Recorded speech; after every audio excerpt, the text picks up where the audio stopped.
Hello, hello. Can anyone hear me?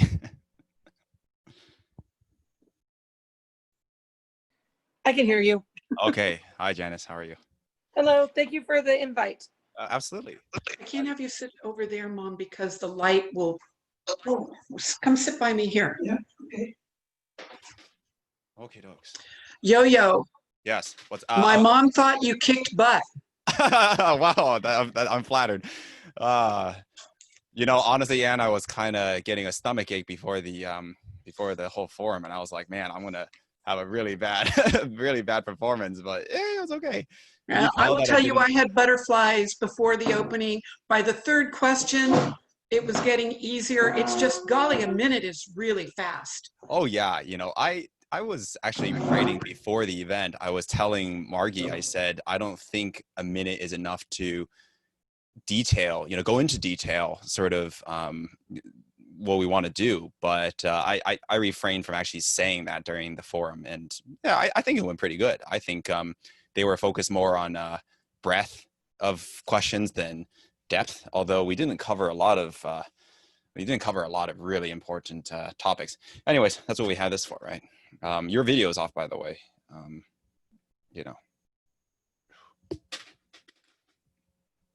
Awesome. Turning on video so you didn't have to hear the scraping chair. Hello, everyone.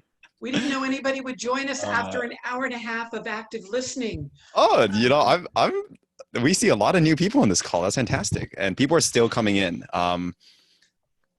Okay, let me see here. I wish that they had shown the faces of everybody, you know what I mean? Because whatchamacallit, the reactions of the other candidates was interesting, and people on TV or YouTube couldn't see it. They could only see the person talking and nobody else. Really? Yeah. I wonder how MCTV will, that's probably how it's going to present. It is how it's going to present. So unfortunately, that's long been my question. In the olden days on council, when people would come up to me after council and say, hey, Ann, they laugh at you every time you speak, but the camera doesn't pick that up, that sometimes you need to have the widescreen shot and the focus shot. That might be the next thing for technology for transparency. Well, I recorded it with everybody's reaction too. So I have a personal recording. I might just post that one too. Yeah. I didn't think about that kind of stuff. Yeah. So Sherry, okay. I see you there. I'm so glad to see you with that lovely picture. And every time I say trees, I think of you. Okay. Cool. Let's get started. I have a brief slide, I guess, and let me see here. Oops. Okay.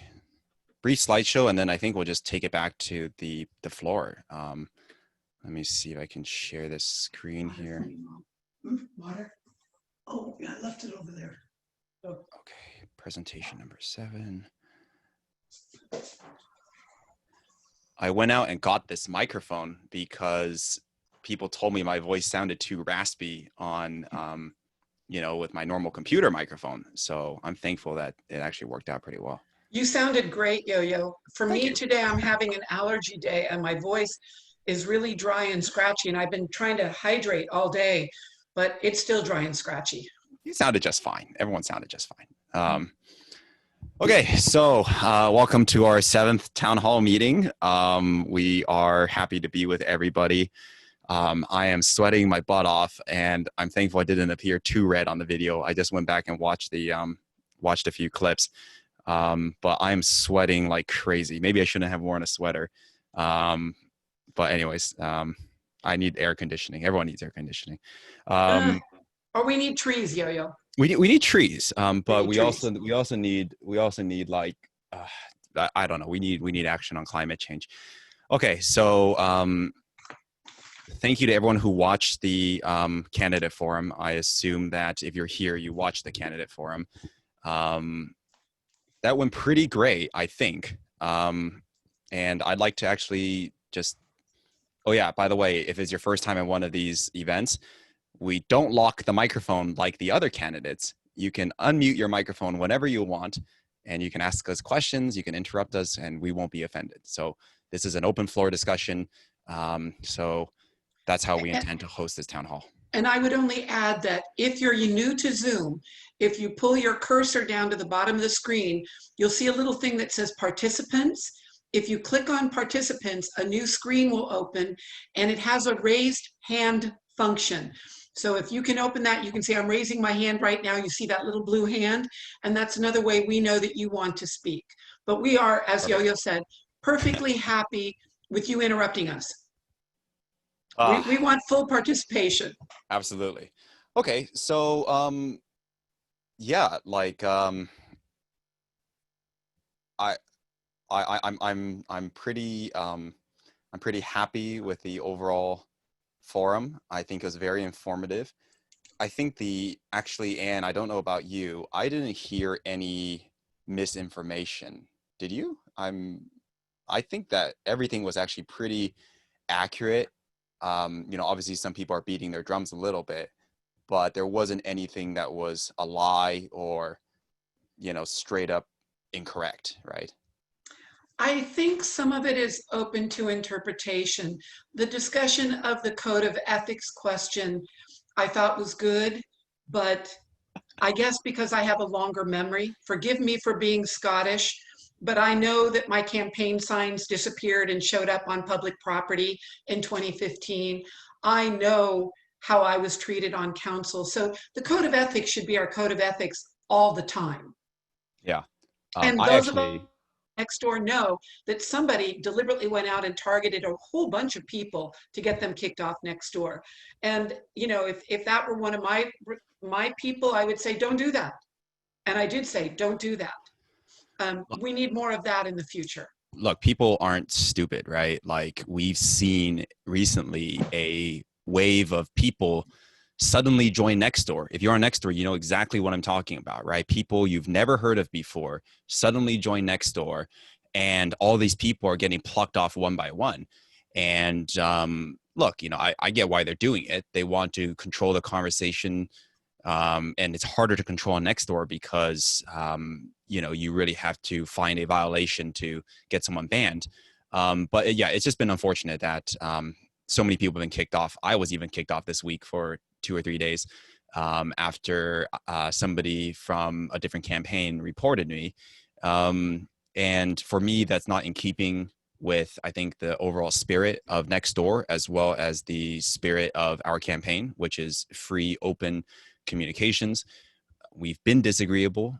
We've disagreed, but we've disagreed in a, I think, fact-based, respectful way. And I don't know. I just think it's upsetting to me to see certain people getting silenced for really speaking facts and facts only. Emil? What do all of you, I see many of you on the list. I see one hand raised from Emil. And Emil, did go I ahead. pronounce Emil correctly? Probably. I hope. Yeah, I used to receive a lot of notifications from Nextdoor, and all the time. Now I haven't received one in months. Now I don't know what's going on there, but I don't know if I got somebody ticked off at me. But you don't say too much on Nextdoor because there's too many people in there that you don't know who's who. But it's like I said, people are getting kicked off of there every time they voice their opinion, and I thought this was a free country. For the notifications, I think you can turn them on and off in the settings. Hopefully you're not banned. If you're banned, they're not going to send you any notifications. But if you're not banned, you should be able to tweak your email settings. I can follow up with you afterwards on that, actually. Okay. Yeah. Okay. So, there were 9 questions asked today. I guess maybe we can start. I have no idea how we were going to do this after show. Usually you guys know we have a topic and then we talk about the topic for like an hour. Then we do the Q&A, with questions in between. But if anyone has a specific question they thought wasn't answered thoroughly, or out of the 9 questions that were asked during the forum, we can elaborate on those first, and then we can open up the floor to just any question you'd like that you feel like that wasn't actually asked at the forum. Okay. So Sherry I see Sherry or Joe. And Joe. Yeah. Yeah. And this is maybe not, fully relevant, but I'm just curious if you could tell us who is in charge of of next door at a local level? Who's the arbiter, and what are the grounds to have someone kicked off? So Nextdoor is a corporation that's based in San Francisco. Um, it is local moderation is run by a group of leads. So you guys may have seen people with little trees next to their name. These are the community moderators, and they are leads because they were one of the first people to be on Nextdoor. So the first members, the first settlers, so to say, became the moderators. What the opposition, if I can call them that, has since done is they've decided to take their complaints directly to Nextdoor, to Nextdoor corporate. So you can actually report accounts directly to Nextdoor corporate. At Nextdoor corporate, they're going to review the accounts, see if there's any information that's violating the rules, and then they will issue the bans. So usually what happens at a local level with the moderators is they just remove the post and then they issue warnings. If you do it like 3 times in a row, you can get banned. But it isn't anything too severe. So they figured that out, that they can go to corporate and demand stuff there. Some people, for just saying like SHIT, have been banned. It's very easy to get banned off of Nextdoor, and they have this really broad rule, which is be helpful, not hurtful. So I was banned for criticizing Gina Pappin's false information about smart meters and lowering water bills, and they said, "Oh, you can't talk about this. This is a personal dispute between you and Gina." And I'm like, no, that's not a personal dispute. But they wouldn't revisit the issue.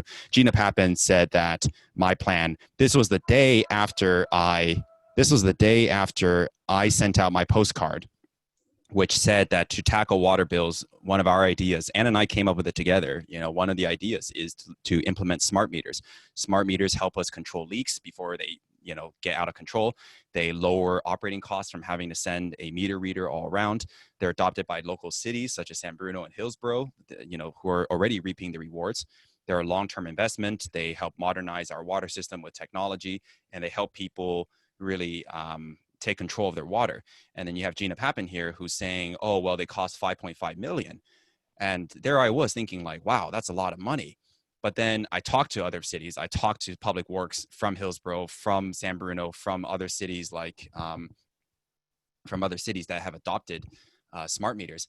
And I even talked to the company, Golden State Flow Management, that installs the smart meters. And he told me, he's like, oh, I think your meters are already smart meter ready. All you need to do is hook up an antenna so that it can broadcast the meter reading to the city. You don't actually need to swap out a physical meter. There's no digging involved. There's nothing like that.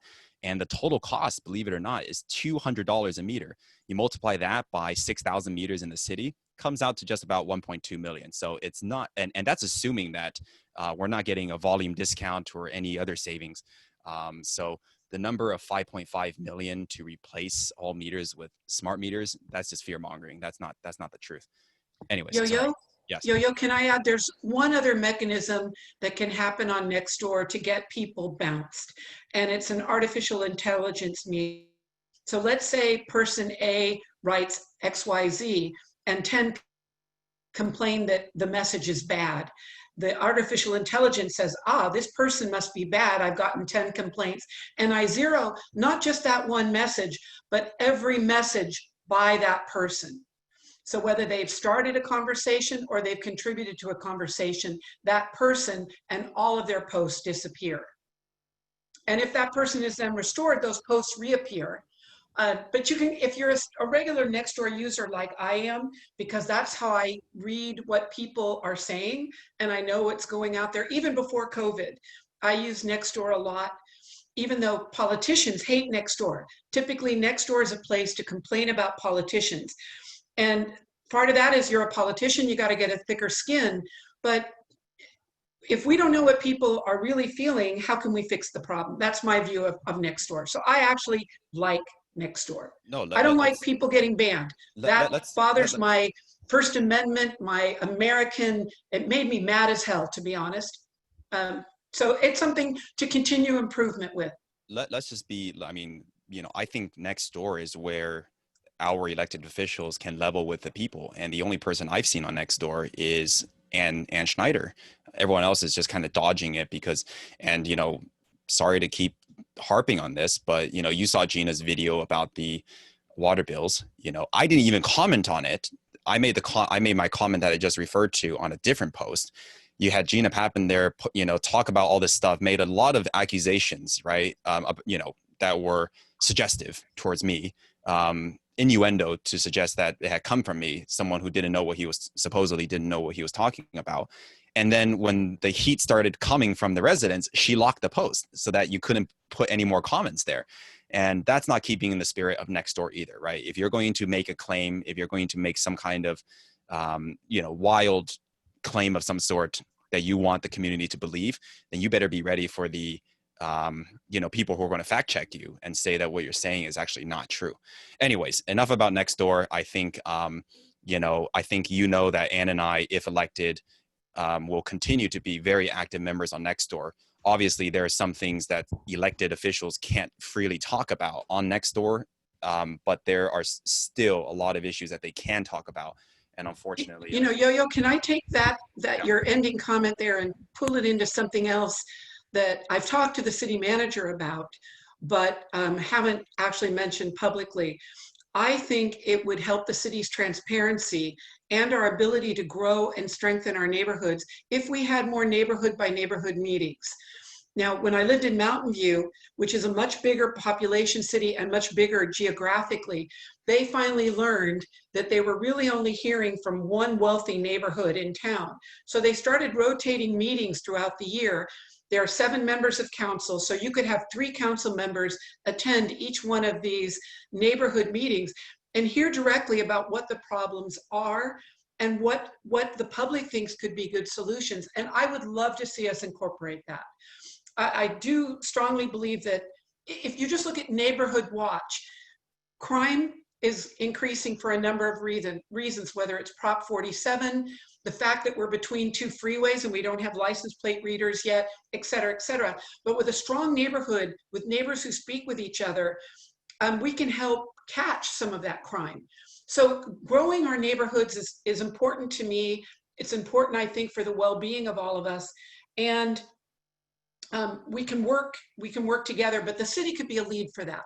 I'm not saying necessarily create HOAs, which can be horrible, and I'm a former board member of an HOA, so I know all the horrible attributes of it.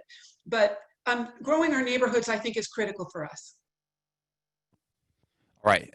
Does anybody have any follow-up on the 9 questions that were asked today at the forum? We had the question about sales and use tax, the racism question, safety from BART, affordable and nearby housing for teachers, working with others, the most revenue out of city-owned parcels near the BART station, and the code of campaign practices. Anyone have any questions about that? I have one for all of you then. Both Gina and Anders pushed endorsements. I have all those same endorsements. I just haven't really been using them. Frankly, when my friends and Burlingame and San Bruno, I have 2 council members I consider actually friends. We've worked that closely on projects. When they endorsed Anders, I was really hurt because of the whole Better Millbrae thing. So I just said, you know what? I'm not going there. I'm not going to list other cities. I'm listing people who are important because they have geographical control over Millbrae. But do endorsements mean that much to you? All of you on the call, tell me what you feel. What does it really feel when you see that? I'm curious to know too. Can people unmute themselves and just say yes or no real quick? Help us with this. I am not. Yeah, Donna, Chris, please. I'm not in the least bit impressed by endorsements, and they don't go anywhere with me. In fact, some of them turned me off. There you go. I believe I said something, and I'm not sure it was on Nextdoor. I was offended by some of the endorsements for a particular candidate when I feel that the candidate was involved in something that may have cost the city money. Okay. I second all that she said. Thank you, Donna. Okay, thanks, Donna. Thank you. Yeah. Emil? I don't like endorsements because I feel that endorsements are people that are bought.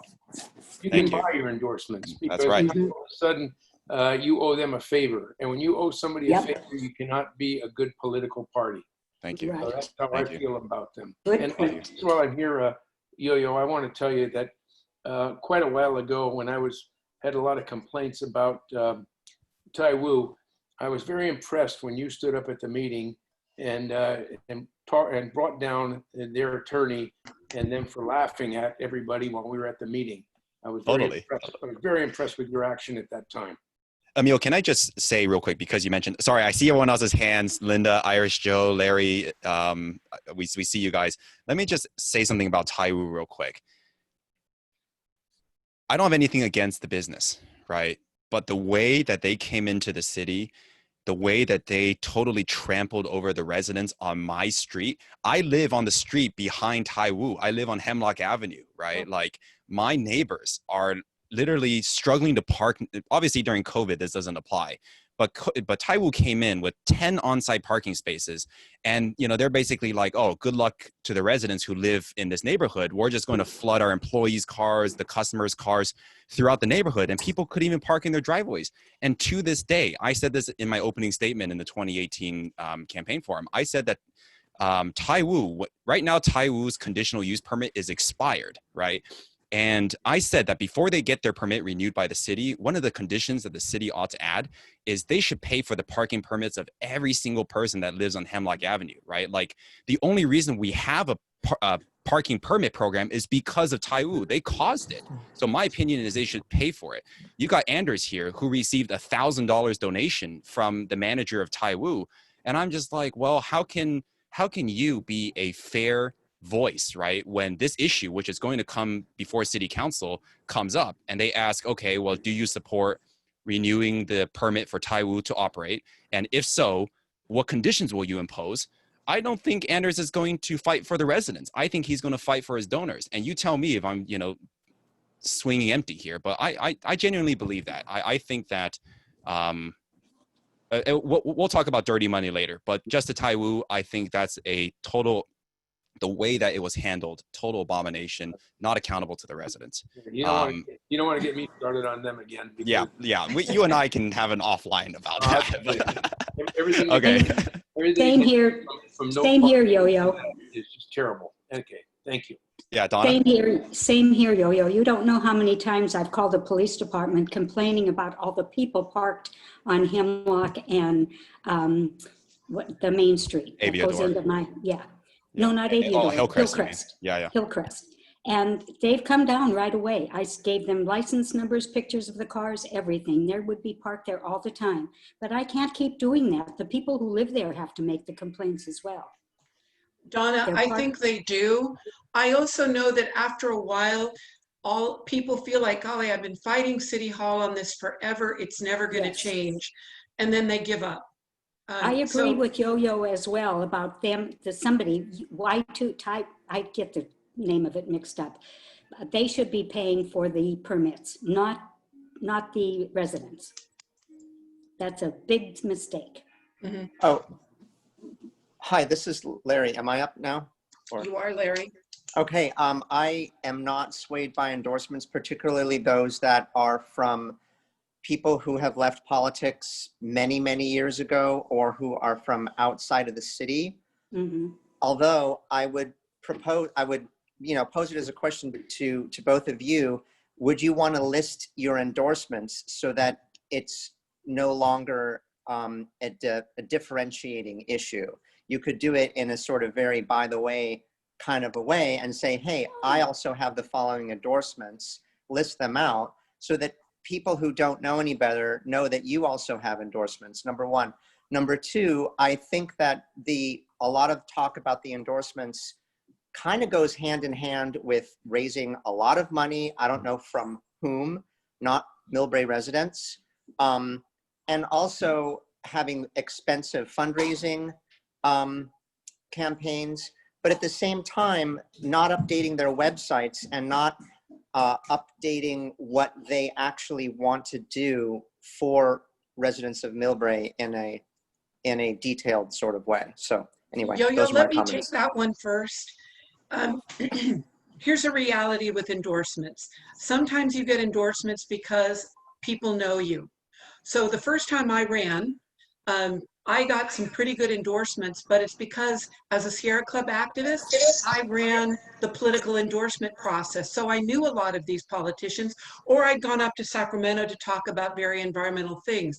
Generally though, endorsements go to people who are already incumbents. And then it's because you've worked on a project together, or you may want to work on a project together, and it's good to have them. This, this year, I think it was tough because an existing council member went out and started getting a lot of endorsements for Anders very early in the game. And often by not telling the truth on Anders' positions. That's my problem that I have there. I specifically spoke to a Senate candidate in San Jose. I'm a former San Jose staffer, so I know a lot of people down there. And I said, why did you endorse that? And he goes, Anders told me that he voted for the veterans housing. And I said, no, he did not. And it's on record that he did not. And it's unfortunate, though, that a lot of people that endorse and then they don't want to disendorse once they finally hear the truth.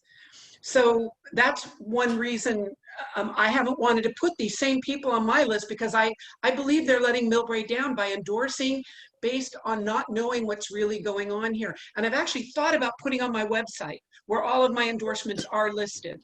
But say, you know what, people, take these endorsements with a grain of salt. I am extremely happy to get Jackie Spears' endorsement, but you know what? My sister worked in Congressman Ryan's office when Jackie was the legislative aide and my sister was a high school student. So we've known the family a long time. That's how some of these endorsements work. And I'm grateful for that endorsement. It's never made me any money. I've actually never asked her for any money because I'm not a good fundraiser. But yeah, you're right. Endorsements can bring money. Getting the union endorsement can mean money. Usually the endorsements that you want up here are the firefighters. Police is a weird year to get a police endorsement, but firefighters, because we all love firefighters, we all love nurses. Those are usually considered the top get. Now in Palo Alto, amongst the top get is a Sierra Club. You know, and I think if I can jump in real quick, just because earlier you were saying how some people from out of town were letting down people from Millbrae by giving their endorsements, because I remember, like, you know, I actually it's funny because you don't see my table here. I have about 50 or 60 note cards that I prepared for the candidate forum. I didn't use a single one of them because, you know, like I've been through these like 100 times. But under the endorsements card of mine, I said, we need to stop being dishonest with how endorsements are, you know, how you obtain them. You know, some of our opponents have written, for example, they sent a bunch of people online to write, endorsement is not easily, I'm quoting here, endorsement is not easily given by any officials. It takes years to earn. It takes years of dedicated public service and ability to reach across different political spectrums and build consensus in order to earn the trust from these officials. Endorsements are earned. This is the biggest hunk of BS I've ever heard, you know, and I verified it because I called a high-level county official. Not going to say who it is because I think it was more or less of a, you know, something that he wouldn't want to be revealed. But when I called this county official, I said, hey, can you tell me why you endorsed Anders? And he told me, he said, oh, because Wayne Lee asked me to endorse him. I've never met Anders. I don't know him. And he's like, yo, you know, that's how it works, right? And I'm like, yes, Mr.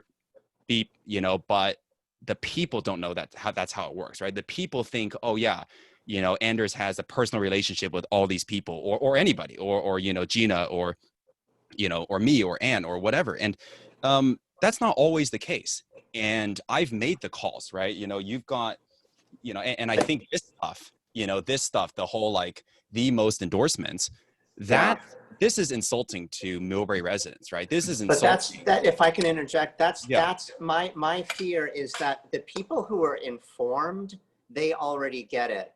But the voters who are not informed about the candidates, they're going to go with name recognition. They're going to see who's got the biggest billboards and who's got the fattest endorsements from whomever. And when they get to the polls, they're going to say, oh, I don't know who to vote for.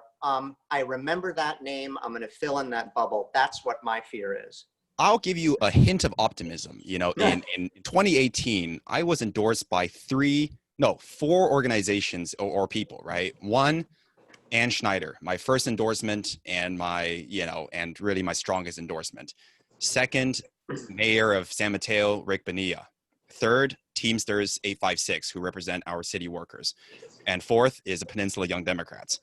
And I had four endorsements. My opponents at the time were listing hundreds and hundreds of endorsements, and it seemed like every day there's just a new person who came out of the woodwork. But we still walked away within 6% of unseating an incumbent. We received 25% of the vote. So I think, if anything, it just shows you that endorsements aren't everything.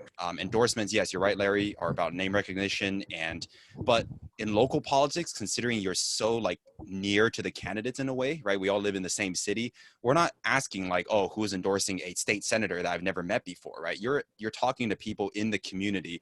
You ought to know the people you're voting for in a city the size of Millbrae, right? We're 22,000 people. If you don't know somebody, if you've never seen somebody face to face, perhaps you shouldn't be voting for them until you've done your homework.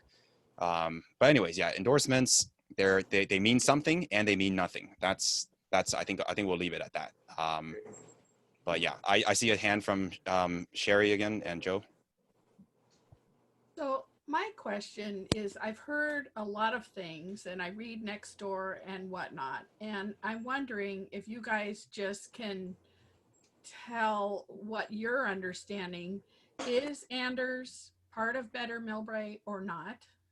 And I'm just a little bit puzzled, if he is, why so many of the existing city council members endorsed him, considering that group made a lawsuit against the city that cost quite a lot of money for us, the taxpayers.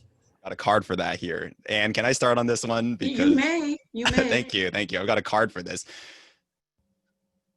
So let me take you guys back and see, this stuff sounds like a conspiracy theory until you actually look at the facts, right? BART opened up bidding for who was going to get to develop the transit-oriented developed site that's currently being built, right? The one nearest to In-N-Out, the BART parking lot, right? You see it under construction. It's currently being constructed by a company called Republic Urban. However, before Republic Urban came through, there was another company called Justin Development. Justin Development was competing against Republic Urban to build this project. And obviously this is worth millions of dollars, right? So you would want to win this project. And at the time, the project was awarded to Justin Development. The company Justin Development is owned by a guy called Lawrence Louie. Lawrence was accused of having too close of a relationship with one of the BART directors, the late James Fang. James Fang was accused of giving this project to his friend over Republic Urban. So Republic Urban was there saying, well, this was unfair, blah, blah, blah. And then the whole BART board took another vote and they decided to give it to Republic Urban. And ever since then, Justin Development has been very sour about it. Lawrence Louie is very upset about it. And you see, for example, Lawrence Louie has a lot of ties to the community. Lawrence Louie held a fundraiser for Gina Pappin. Lawrence Louie has donated $2,500 to Gina Pappin's 2020 campaign. Lawrence Louie was the primary funder of Better Millbrae. Lawrence Louie funded 98% of Better Millbrae's expenses. He was the one who pretty much created Better Millbrae. So anyways, I'm baffled too, because, but anyways, they've basically, Better Millbrae has, in my opinion, at the behest of Lawrence Louie, taken whatever opportunities possible to derail the project, right? And anyways, Anders. Let me give you, are you almost done, Yo-Yo? Yeah, let me finish this card. Anders has been frequently dishonest, and I really hate to say that because we should be candidates of total honesty and transparency here. Anders's name was mentioned in an affidavit filed by former Mayor Marge Colapietro. Marge Colapietro was basically complaining. She's like, wait a second, how can you have Anders Fung and Alan Wong be planning commissioners and fairly review this project that's happening in our city when they're involved in Better Millbrae? And she basically found a witness, Mel Lee, who was a respected San Francisco official. he basically wrote in the affidavit, yeah, I was pulled into a room. Baron Swen was there, Anders Fung, someone else was on the phone, and they basically told me what Better Millbrae wanted in order to essentially, you know, have their seal of approval for this project. And even Alan Wong, the treasurer of this group, he said on Nextdoor, do you guys remember this post on Nextdoor? I can share the screenshot with you if you'd like. He said, quote, Anders knew about, is a friend, and was a supporter of Better Millbrae. And I don't know how much clearer it gets. And it's, and you know, he's trying to hide something, because Alan Wong then, you know, 2 hours later, he changes the comment. Now he writes, oh, I actually just refer you to the, you know, Anders Fung campaign for any comments. No comment, right? This group, they know they're up to something wrong. That's why Anders is, you know, because if someone said, oh, Yo-Yo, you know, I heard you're part of the Lions Club, right? I'd be like, oh, no, I'm actually not part of the Lions Club, right? But then when someone says, Anders, you're part of Better Millbrae, you know, he sits straight and he's like, oh, no, I'm not involved in this. I'm not, you know, I'm not even remotely associated. I don't know this. I don't know that, right? And I'm just like, well, if this group was all up to, you know, if this group was on the up and up, why are you so defensive about this group?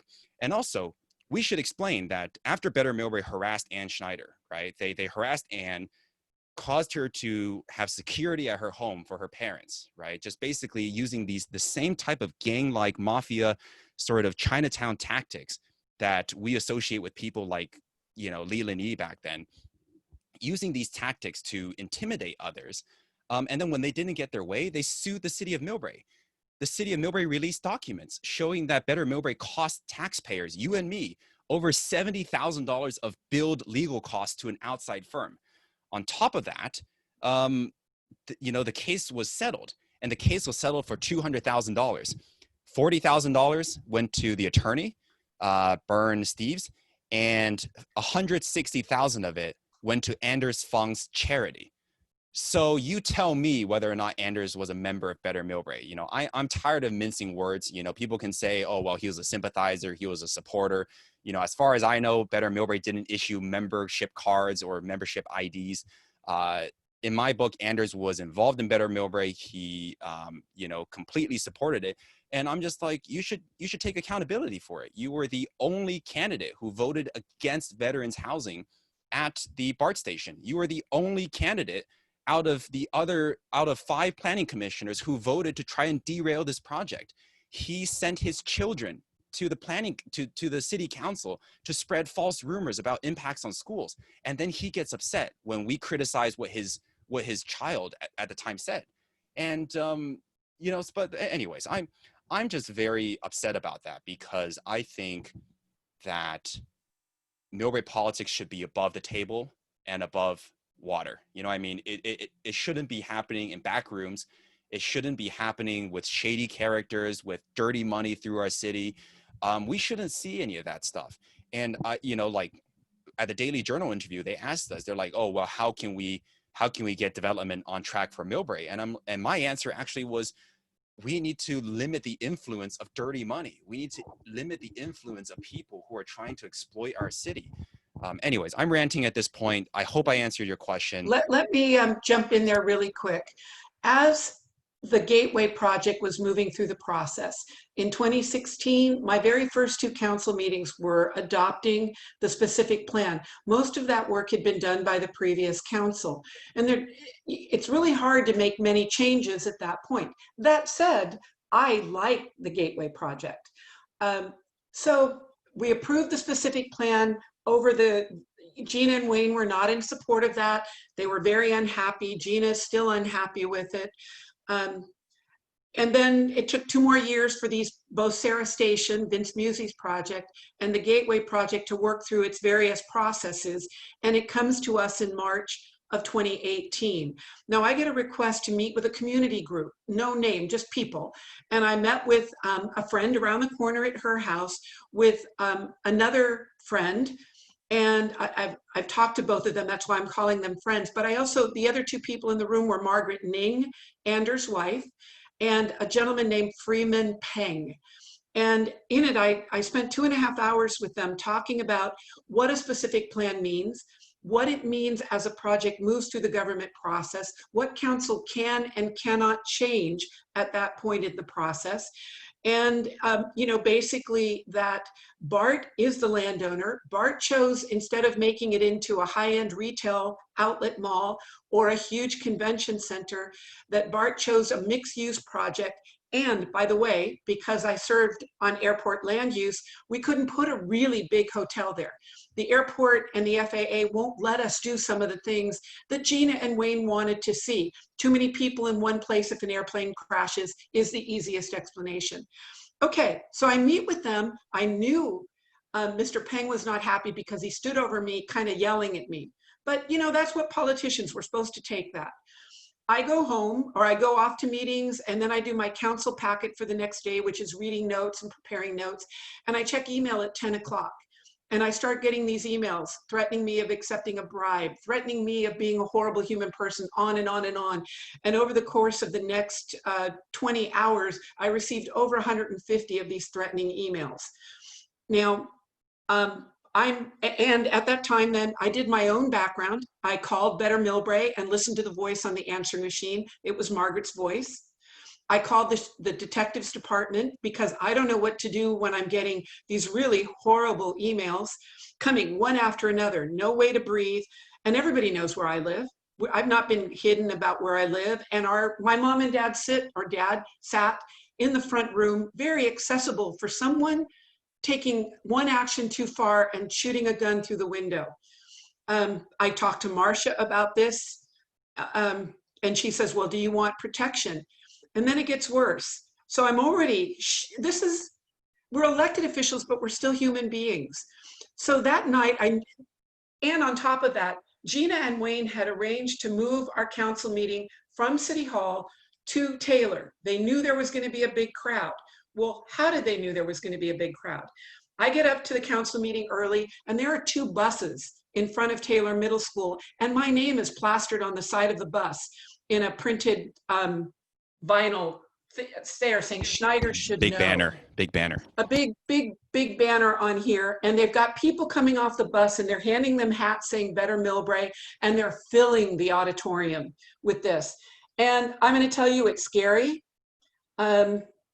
I have Alan Wong standing over me because our council, we're now sitting close to the ground, and he's standing at a raised podium, and he's staring at me, telling me how I have to prove I didn't take a bribe, and how I shouldn't be a council member, and I shouldn't be able to get to do anything until I can prove that I'm a good person, basically. I'm paraphrasing greatly here. The vote went on. And it took a couple more meetings. In the meantime, I also got hit by a number of Freedom of Information Acts by Alan Wong. And then I take my mom and dad on a cruise for their 65th wedding anniversary, also not knowing that my dad is dying of cancer at the time. We get back from this 10-day cruise to Alaska, and I've got people calling me saying, Ann, they're collecting signatures. Okay, they collected signatures, they turned them in, they didn't turn them in correctly, and then they sued the city of Millbrae. And I actually recused myself from being in those closed door sessions so that I can speak about this, because I have heard Wayne recently say, well, you don't control what your significant other might say. So therefore, Anders doesn't control what Margaret might have said. But you know what? You're a family, you're supportive. In my book, Anders is very much a part of Better Millbrae. Plus, there were investigations done. It's over, it's done with, but I hope that we learn from it and we add to transparency. I'm going to throw one more thing in that really hurts, and it really actually led me to wonder if I wanted to run again. My dad died on August 13th, 2018. We had already scheduled a special council meeting to fill an empty planning commission seat. Gina gave Alan Wong a second opportunity at an interview. She didn't give Rob DeCote, the other lead contender, and we had 2 or 3 other candidates with really good planning background. But Alan got that, but Wayne started the meeting with saying, well, Ann, you have a bias against Alan Wong. And I said, yes, I do. I have a bias against anybody who sues the city of Millbrae when they don't get their way. Now, Alan and Wayne continue to keep attacking me through this process. And after a while, I had to get up and leave because I would lose my temper. And it was the day after my dad died, but in which case I think we should not have had that meeting out of respect for me and my family. But that is not how Millbrae operated at that time. But they put Alan Wong on there. And there are 5 better Millbrae people sitting on Millbrae's committees and commissions right now. And they don't like more housing. They are the group that believes that, hey, I spent a lot of money to buy into Millbrae. I want to protect my investment. And it's really sad because I have a house in Mountain View and I have watched it go up in value as Mountain View builds more housing and welcomes young people and welcome all kinds of people. So I don't think it's an either or. I think it's a good thing to not look so run down like we do and instead have fresh new buildings and a fresh new population who spends a lot of money. Young people spend more money than old people. It's just a reality. So I strongly believe in that. And I just wish that everybody told the truth. I just want to add one more thing, which is I dropped in on one of Anders's Zoom calls. Again, a call where he has a little moderator. They lock the microphones. All the questions must be pre-screened. Not very open, in my opinion, or transparent. You know, it's one thing to talk about transparency and accountability, and accessibility is another to actually do it. But anyways, at this Zoom event he held, I scrolled through the participant list, and who do you see there, right? You see all 3 plaintiffs from the Better Millbrae lawsuit, right? You have Freeman Pang, you have John Chang, who ran for city council, you know, trying to be the spoiler candidate against me in 2018. And you have Nianhua Cheng. So you have all 3 Better Millbrae plaintiffs there.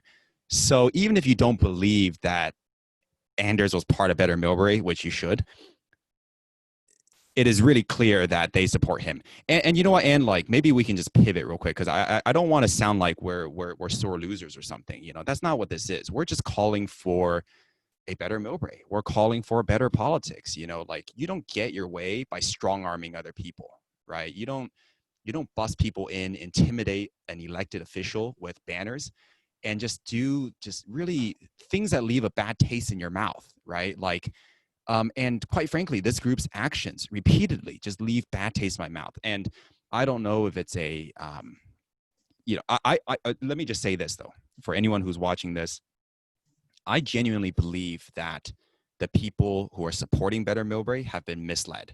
Whilst the leaders might be trying to accomplish their own personal, you know, for their own personal, do this for their personal gain or something, I think the everyday residents who are supporting them have been misled.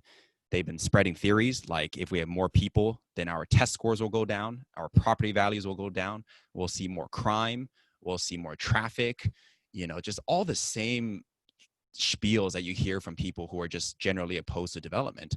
And this is nothing new, right? Like, you have these groups up and down the peninsula, throughout the Bay Area, throughout the country, but they're just not, you know, employing these intimidation tactics of misinformation, bullying, harassment.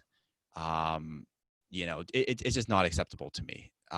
You know, we can have. I would only add that what we need right now is a small town, pre and post and current COVID. We need to support each other. We need to work with each other. And I think we can do glorious things, but the negative, it's really hard. It's really easy to get sucked into negativity, and it takes much more work to look at how great the people of Millbrae are and how many terrific things we can do. I see Rotarians on this car. I see committee members. We have so many really good things here in Millbrae. And I've had to work really hard these last couple of months, not getting sucked down the rabbit hole. But I will tell you, I've been fighting depression, and I don't want to be there. I want to be with the Rotarians who are doing this great project for carving pumpkins to make people celebrate Thanksgiving. And I see 3 Rotarians, and I thank you so much for that. That's where we should be. I see Irish Joe has unmuted their mic. Do you have any? Guys. Hey. The 2 of you, I'm Josie Torito. Yes, of course. I thought both of you did an excellent job tonight. I thought you were straightforward. I felt you looked at the camera. It was a Joe Biden move if I ever saw one. I got your honesty, and Anders Fung, I don't know him at all, but I wouldn't vote for him because he was just a little too slick for me. And this is a little town. One of my questions about him was, I got a flyer. I must have left it upstairs, but I got a flyer from him today. And why is he using a nonprofit email address? Everybody else says like AnnSchneider.com. His is andersfung.org, and that's a nonprofit. .org can actually be used by any organization. It doesn't have to be, I think it might have used to be that, but these days anybody can actually register a website under an org. Andersfung.com, though, I do know was taken by another guy with a similar name in Canada, but yeah. Okay. And the other thing about Nextdoor, at one point, Gina Pappin was the lead in the Millbrae Highlands.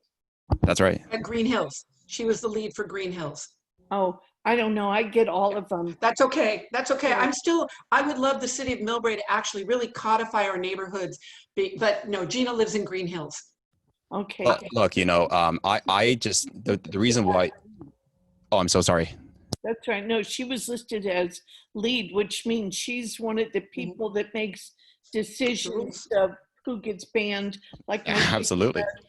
And there was a discussion about a year ago, maybe longer, that should our politicians be leads. I remember posting saying, if I were a lead, I would stand down. It's not, we have too much power as well. On one side, as Robert will know, we have very little power.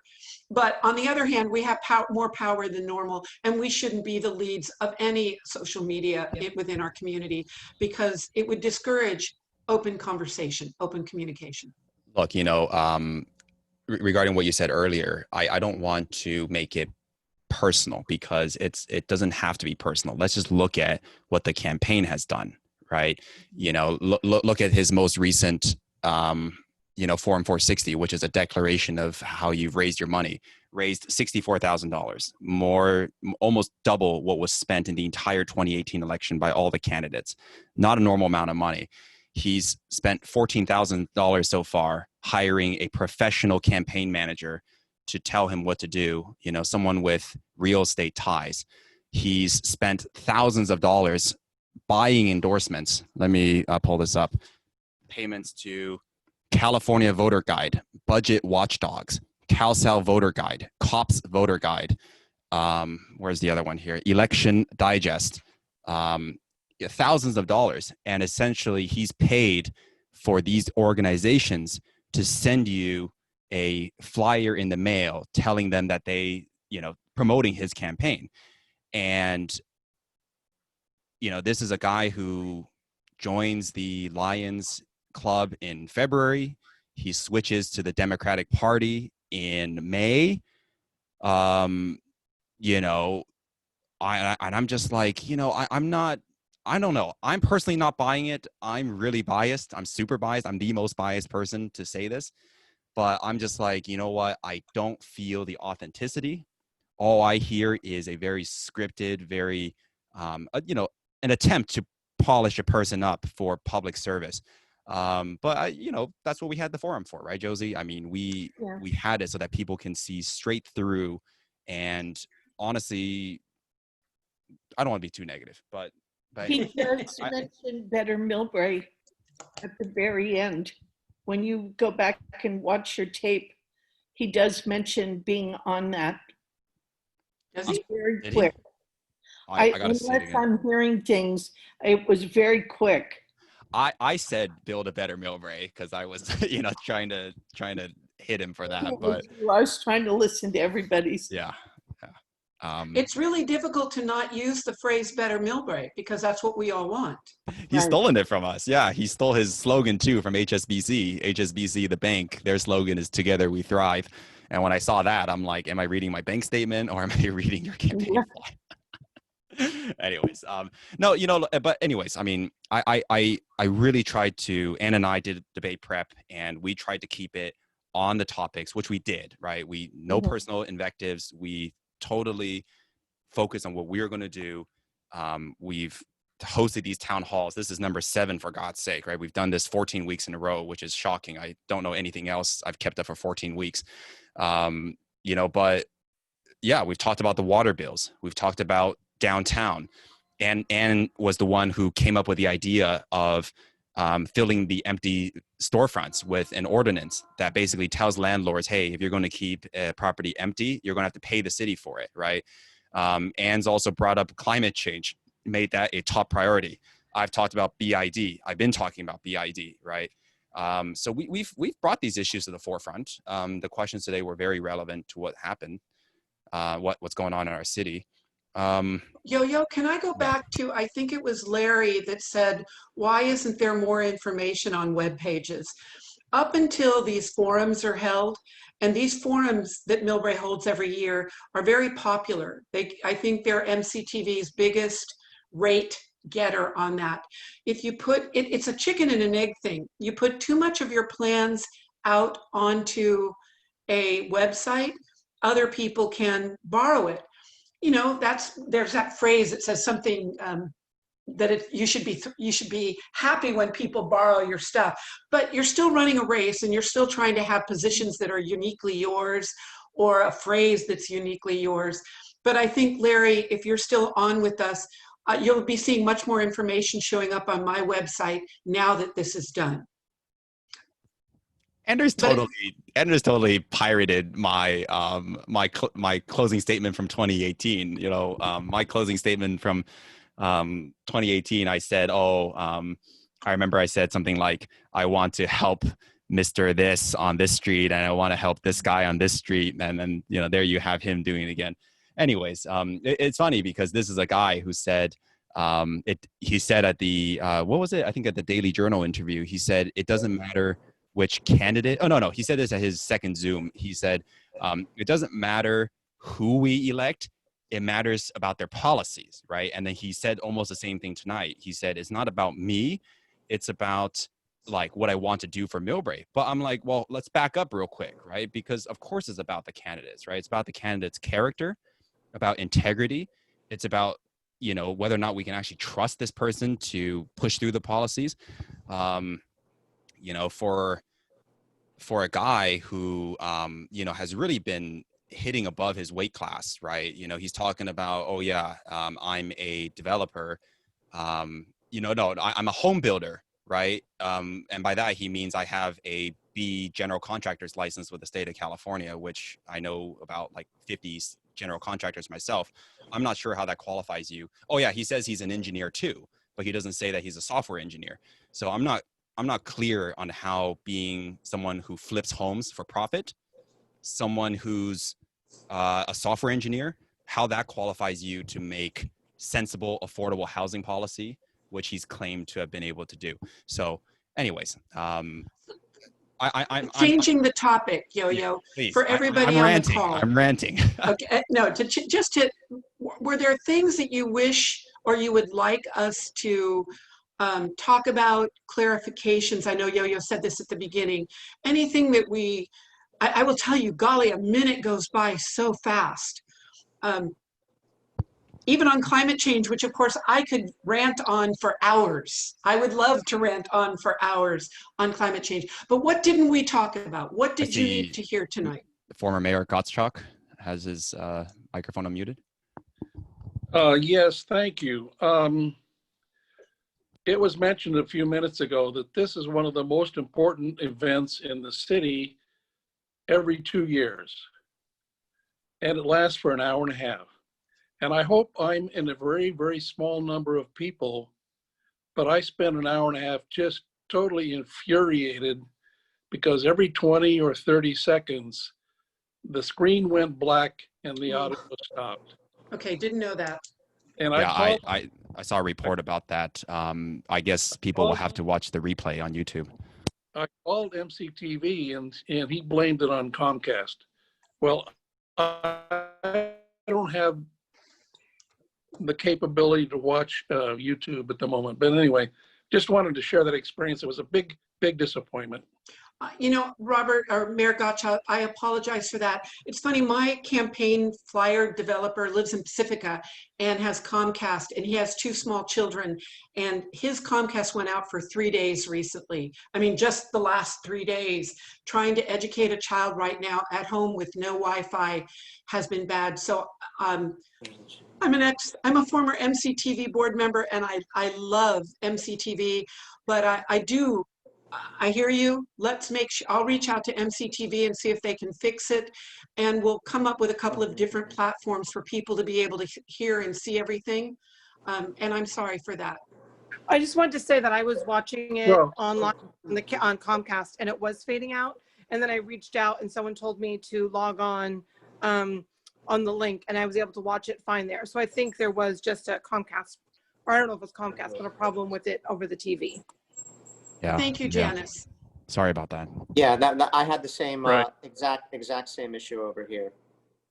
Well, and I had announced I was earlier. on AT&T, and I have AT&T, so I was watching it on channel 99. It was doing the same thing. I could go to YouTube, so I ended up watching it on YouTube, but Okay. it was AT&T. Yeah, I have it on YouTube because we have DirecTV, and we did have one problem on YouTube. So if you have that option, looks like that's the way to go.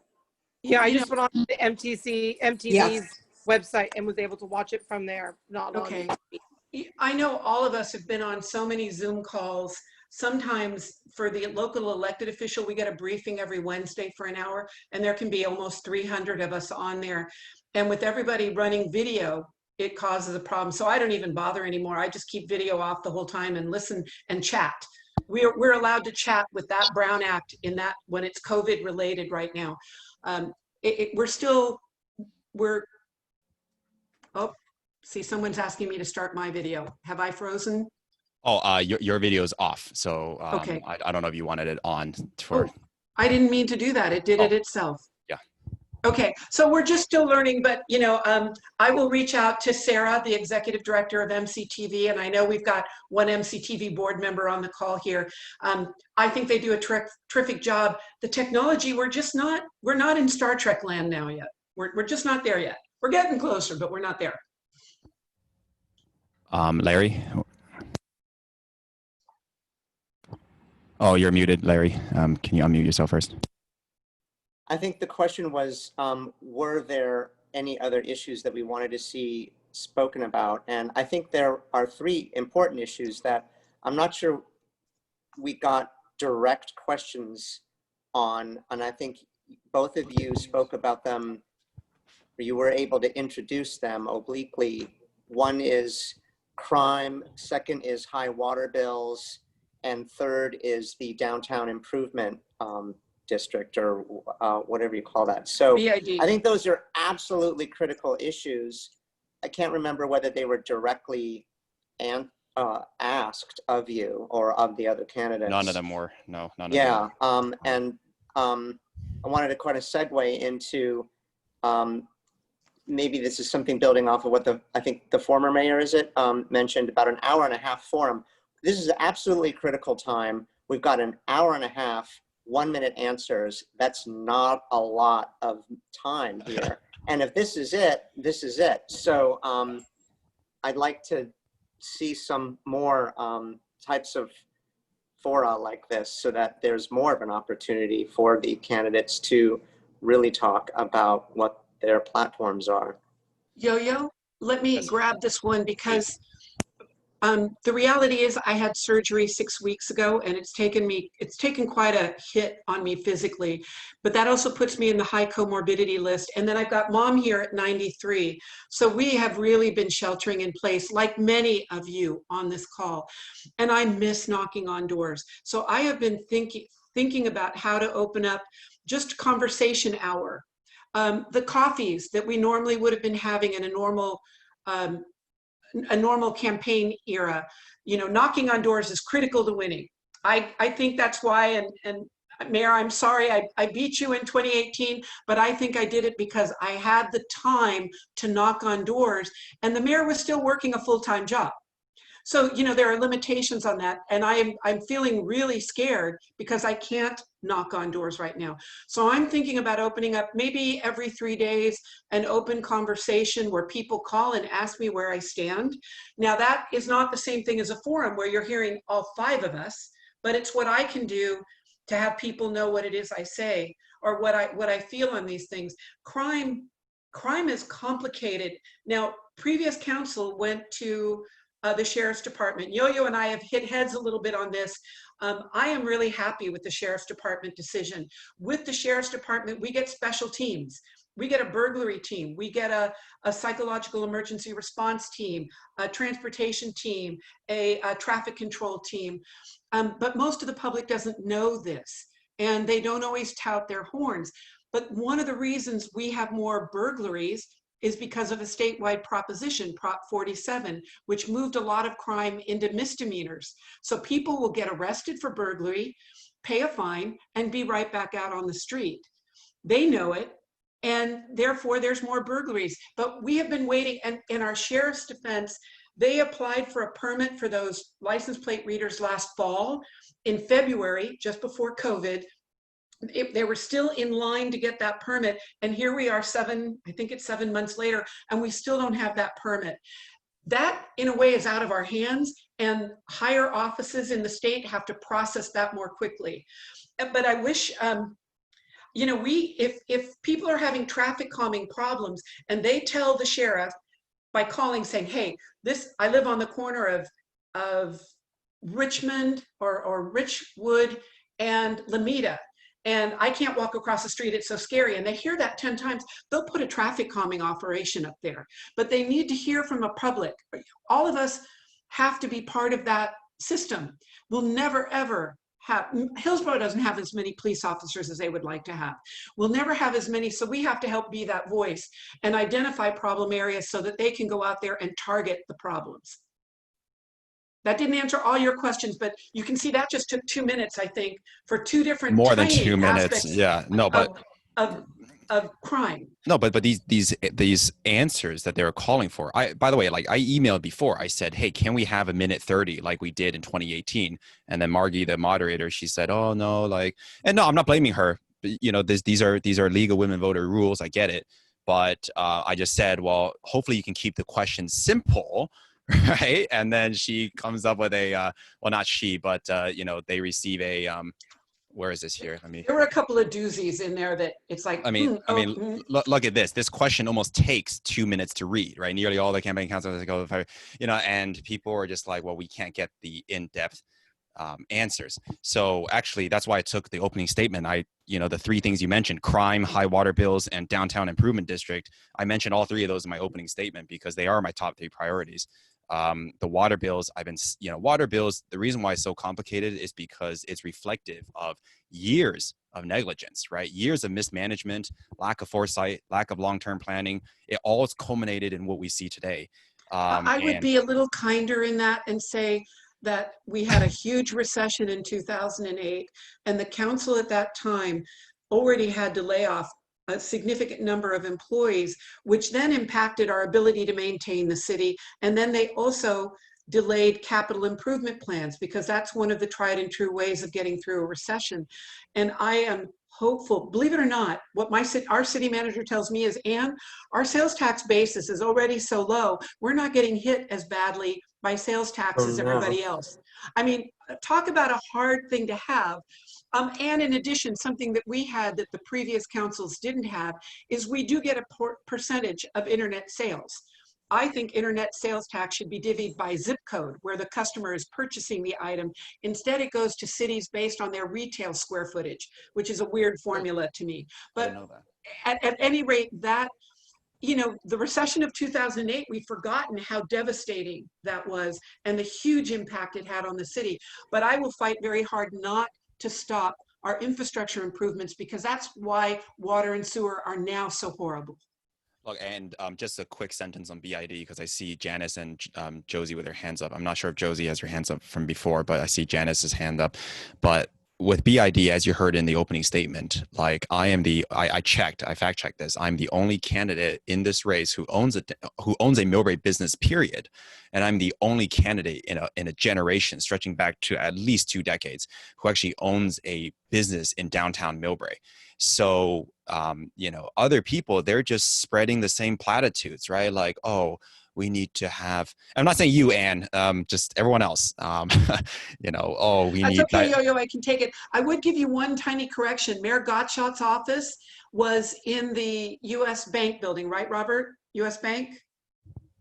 US Bank building. I would say that you're the first one that's done retail That's what I meant. on Yeah. Broadway. But like I find myself equipped because I've done so much research, not only as part of my campaign runs, to see like what are attributes of successful BIDs, right? Because other cities have successful BIDs. You have Burlingame, Redwood City, San Mateo.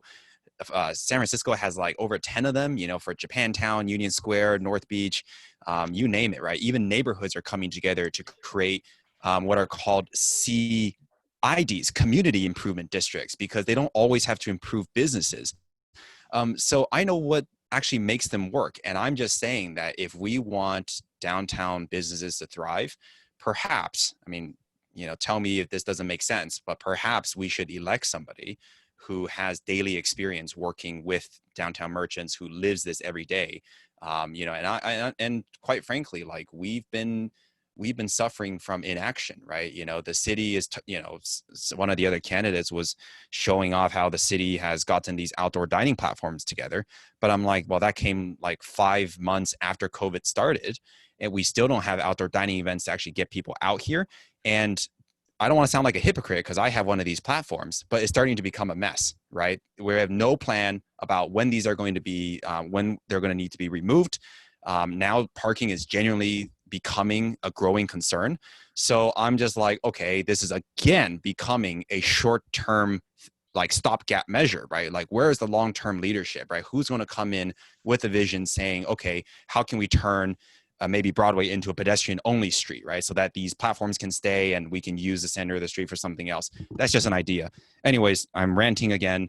Let's take the question from Janice, please. Just really quick, since you were both saying trying to reach out to voters and doing different coffee talks, I just want to mention that I have a young son who this is his first time voting, and he's actually kind of just feeling very discouraged. He doesn't really know much about our local events, just kind of focused on all the federal different elections, and just to reach out to some of the newer voters. We have a lot of young people who are just feeling really frustrated and finding ways to reach them, because as we talked, one, young people spend more money, but our young people are the ones who are going to continue to live in Millbrae or hopefully stay in Millbrae. So let's really help try to keep them engaged. I know my son has at least 10 friends in Millbrae all voting this first time and really don't even know who any of the parties are to vote for. So just as Janice, an idea.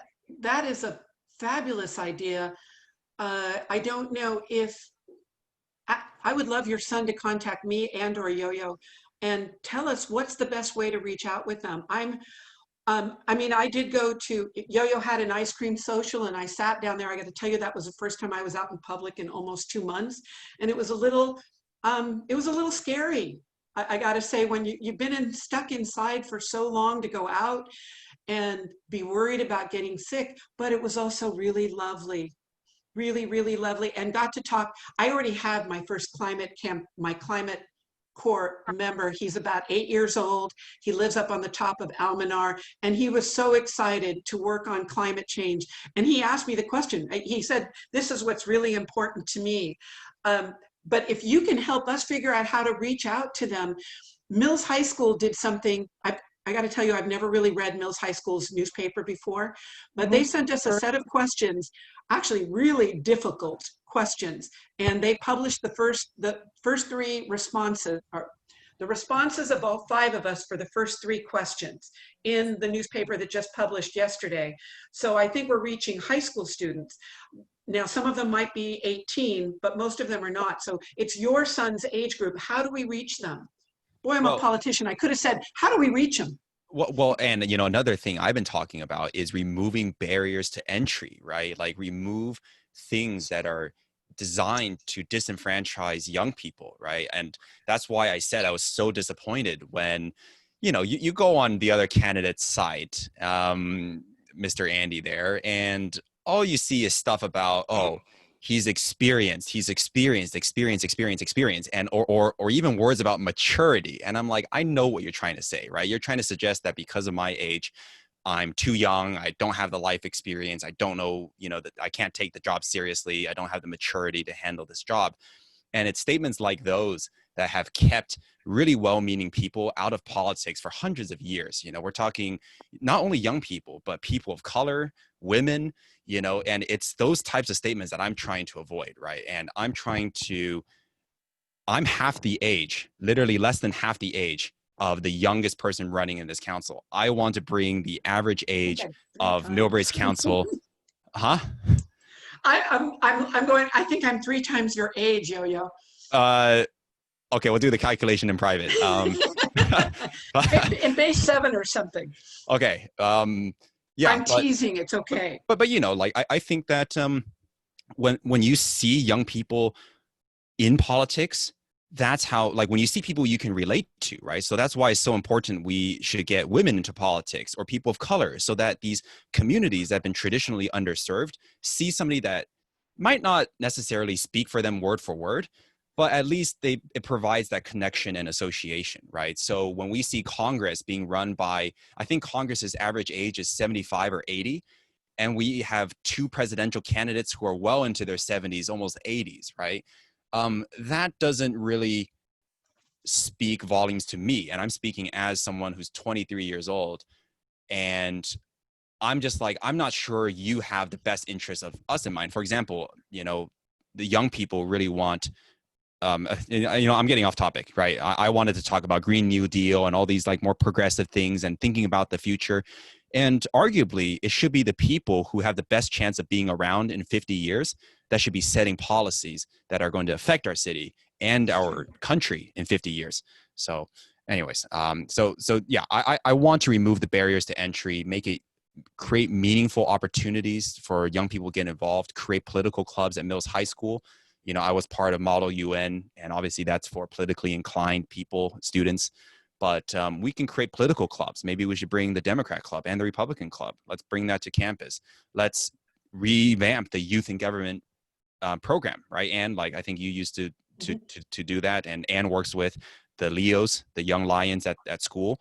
And it's not just about getting involved in your community, but it's also thinking about ways in which you can be politically involved to make a positive difference in your community. But listening to Janice before we get to Josie, and I see her, I hope we didn't lose Josie. Janice, what if we were to hold an event specifically for 20-year-olds, 20-somethings? What do they like to be called? I think her child would be 8 in the teens. Oh, still 18? Yeah, he's 19. He just turned 19. Okay. But this is so new voters, you know, new voters new voters could mean people who become citizens of any age too, and have become and are voting for their first time. It's really exciting. I used to be a precinct inspector, and I loved it when moms and dads brought their kids in, especially when they're voting for the first time, or when a new citizen comes in and votes. It's the best part of America.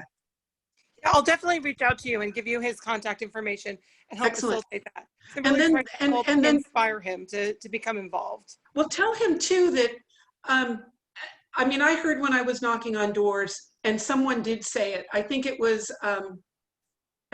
Errol tonight. He said that his kids, they don't hang out in Millbrae. They go to Tanforan or they go to Burlingame. And that's the same thing I heard when I was knocking on doors. Yep. We're really lacking on activities for our teens, our tweens, our teens, and our young adults. And I would say that I couldn't afford to live in Millbrae when I was finally ready to leave the nest, but Mountain View was cheap back then.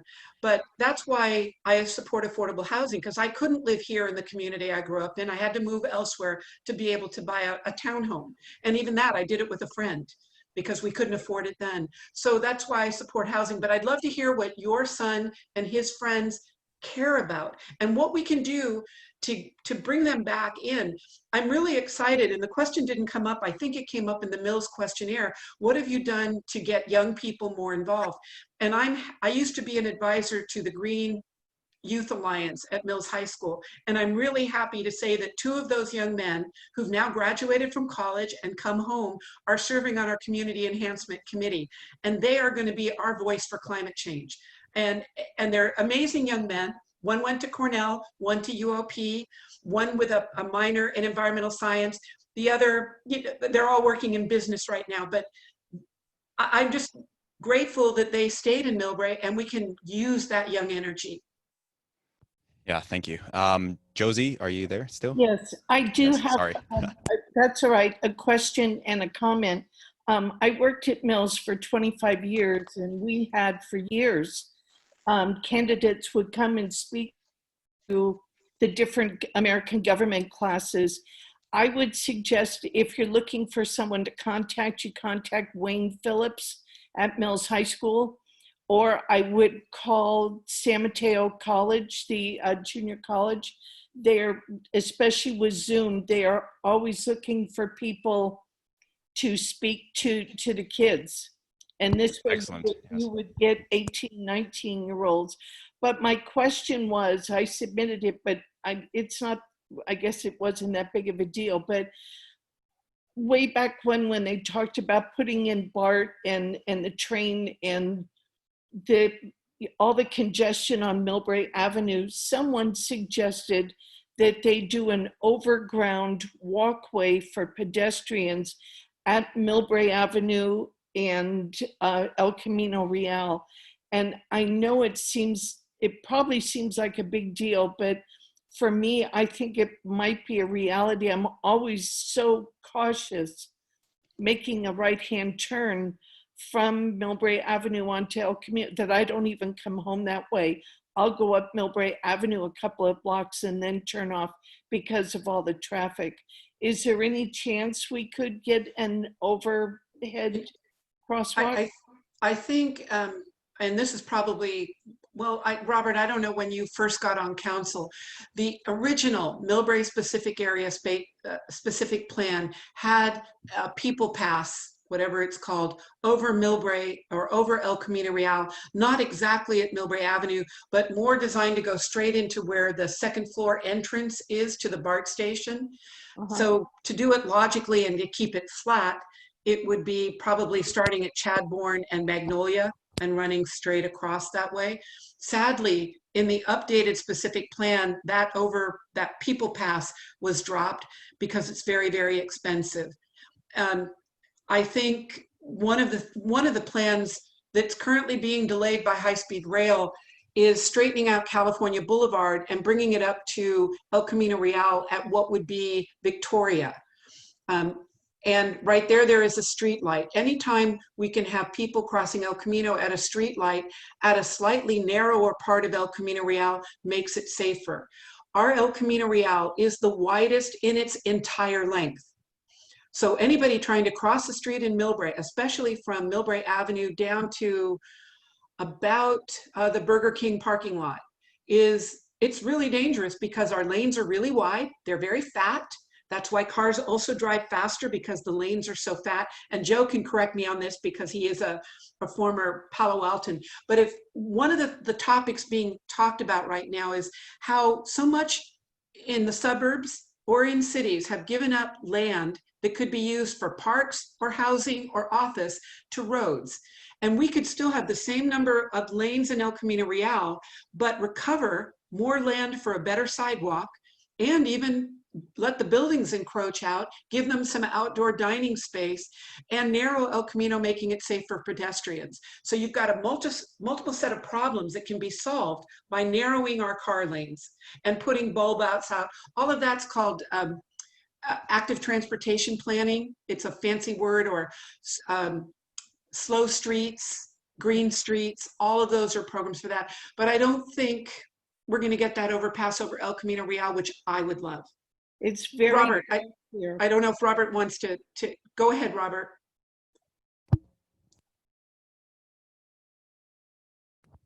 Mayor Gottschalk, are you there? You're cutting in and out, Robert. Oh, Lord. There you are, you're good. you've made very specific focus on the water bills. And I would like to suggest that the high rates are not necessarily evidence of neglect. On the contrary, some years ago, when very small, minute amounts of sewage got into the bay a couple of times, these bay watchers sued the city of Millbrae, and the city had to come up with more than $20 million to rebuild substantial parts of the sewage system, and those costs are being passed along to the water ratepayers now. I accept that criticism. I think I can be more careful with my language, as Anne reminds me to do all the time.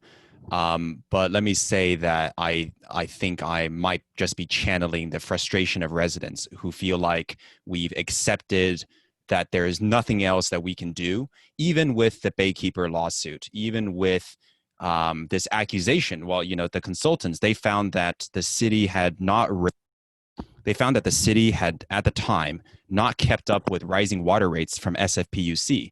So suddenly we had to play catch up, right? So we weren't charging the right amount for water, even as the people we bought our water from were raising their rates like 10, 15% a year. So negligence might not be the right word, but I think that we ought to have people who, you know, aren't just going to vote for new rates every 5 years and then stop thinking about ways. I think people want to continue to have this dialogue. I think people want to see, you know, solutions be put out there. And, you know, that's exactly what we've done. We've talked about the meters. We've talked about increasing development. We talked about reducing operating costs. You know, these are very actionable ideas that, if implemented, are really going to result in, at minimum, I think, it gives us enough room to freeze our rates so that we don't have to keep raising these rates at unaffordable, levels for residents. Let me give a shout out to the mayor because in the specific plan work that I eventually signed on to once I got elected was language that required all of the developments around the station to upgrade infrastructure at their cost, not at our cost. But I talked to a lot of people about water rates and sewer rates and the fixed cost and then the costs that are based on how much water we've actually used. But I can tell when I'm talking to people that they don't understand that by growing new housing units, new commercial units around the BART station, we get an improved infrastructure that we are not paying for. They are paying for it. And that includes better handling of floodwaters when we do have the rains like we had a few years ago. It includes bringing recycled water pipes up to El Camino Real. All four of the piping systems, plus, to be honest, the conduit for fiber optics and things like that will be upgraded by these developers. High-speed rail has put a huge kibosh on a huge portion of that. But when we add commercial, when we add residential, those fixed costs will be divided by a greater customer base. And we should, there are two ways it could go. We're either going to see a reduction in those fixed costs per unit, per household, or we're going to see no rate increases or a smaller rate increase. The reality is all cities, we all kind of came of age at the same time, and all of our systems have aged out, and different cities have come up with different ways to pay for a very old infrastructure, cracked pipes in the simplest terms. And some cities are just now dealing with it. Mountain View and Santa Clara and Sunnyvale, Mountain View, Santa Clara just got sued by Baykeeper. They're going to have to start increasing their rates to cover the work that Baykeeper is going to win. They're going to win, period. You can't have sewage going into the bay, period. Different cities have hit that wall sooner than others. Millbrae hit them sooner. So it's very hard to compare our water rates to San Bruno, which uses well water and doesn't pay or doesn't completely pay for Hetch Hetchy water, or Burlingame. You can't compare apples and apples. So one of the things that I hope, and to me this is a transparency issue, is our staff reports need to be more detailed. Not every person in the public will read them, but for those of us who want detail and to understand how it all works, our staff reports are getting better. I'll tell you my big bugaboo. I work in the solid waste industry.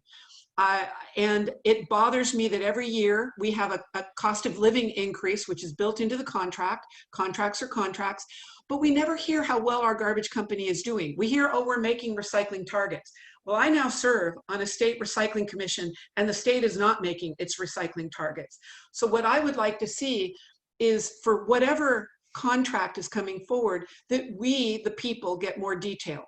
And we find out one of the measures for recycling is how many times was your garbage missed. It's called missed pickup. It's a simple metric to see how well they're doing. Now, I'm going to tell you, I love South City Scavenger. They're an independent company, and I'm a strong believer in independent companies versus the big multinationals, which have become the majority of garbage in the world. Waste Management's here, they're in Cairo, they're in India, they're in Britain, they are everywhere, and we need the little companies for creativity. But I do think that our staff are doing much better, and we can do a lot of improvement and trying to help us all understand why something costs what it costs. Yeah, thanks, Ann. And Yo-Yo did this great formula in our presentation about water rates that last month I used, or the last bill I used, 6 units of water. I had surgery, so I wasn't watering the plants and the drip system's not plugged in. But if I had used 10 units, my bill would only have been what, $60 more? Yeah, that's right. Or $50 more? You multiply by $10.40. Okay, then it would only have been $40 more. The bulk of our rates are fixed costs.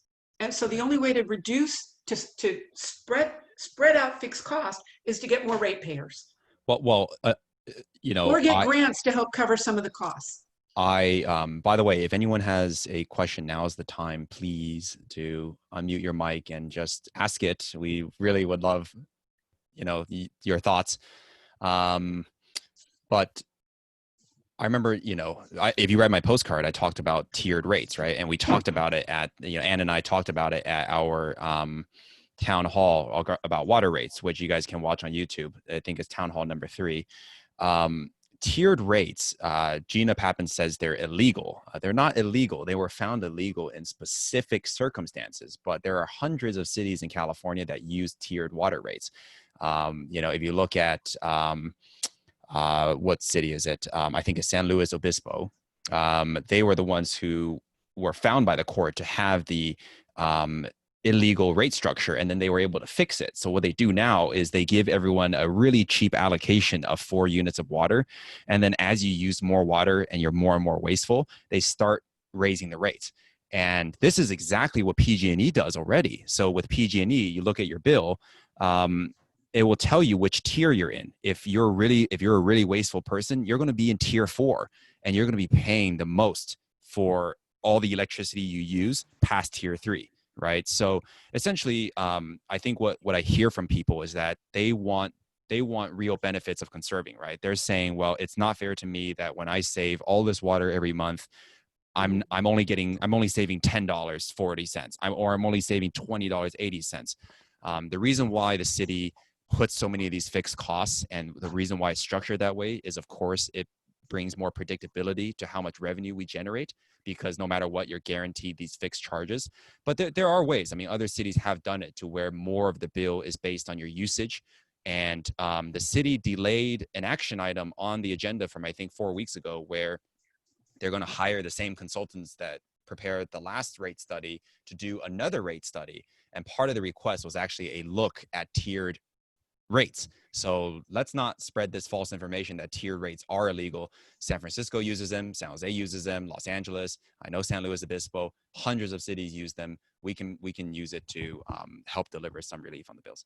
Anyways, guys, please, questions. I'm talking too much. I'm even annoyed at my own voice at this point.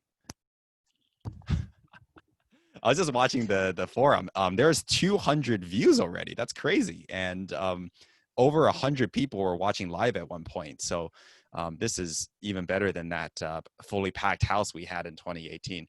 Chris Shui, I think you and I have the same last name. Yes. I keep hearing little things about the not Office Depot, Orchard. And I understand the problem with the water department owning the property. But is this just still a rumor about Target, or is there actually some movement on Target going in there? I actually spoke with Tom Williams earlier this week about it, and it turns out that I made a mistake. Golly, I hate to admit that I made a mistake. Target wanted a 20-year lease. Right. SFPUC only wants to give a 5-year lease because they are talking about wanting to either turn the Osh building into offices for SFO or offices for their own use. It's a little unclear. So the long story short is they're not in any rush to fill that space. Gotcha.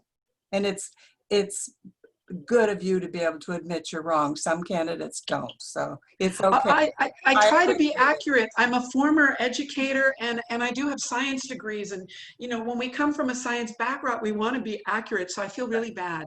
So I flipped who wanted the 20-year lease on that one. Thank you.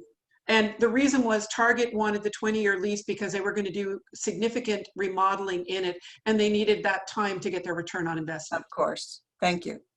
I am still hopeful. I think Millbrae would be so happy getting Target. And it's one of the things, I've said this before, once you get elected, you're part of the team, and our staff have been really working hard to fill that.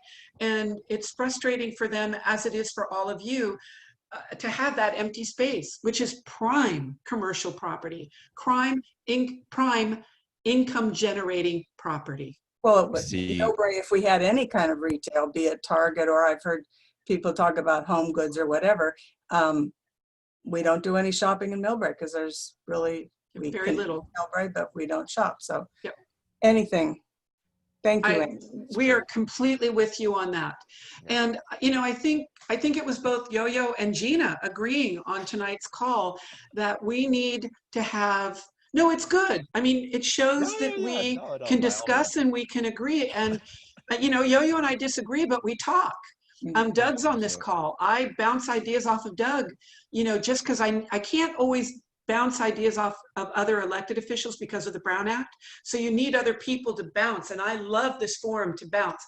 Anyway, I have high hopes for where the current Office Depot is, of creating a mixed use, much denser building, but with a plaza in it that the Rotarians and me with my Millbrae Lions hat on, where I like to chair the Monster March, where the kids do carnival games and they're in costume.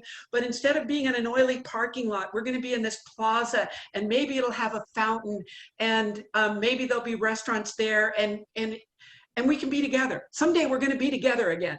We're not going to be socially isolating. And I think if we can get that project going through, we won't look like a big parking lot when you drive down El Camino Real. Gina and I were, I mean, I had that anecdote about, I remember so distinctly, it was a Lions pancake breakfast, I think before Relay for Life or something. And Gina and I were sitting in this, you know, I was like, what, 14, 15 at the time. And there Gina was just arguing with me. She's like, you know, you got to do your homework. You don't know what you're talking about. And she was getting really upset when I was trying to challenge her on something back then going on in the city. But, you know, like I respect service. I respect commitment to the community. And I say that very, you know, in a very genuine way. I have talked about things like term limits because I believe that once you've served your time, for me, that number is 8 years. For Ann, I know it's different.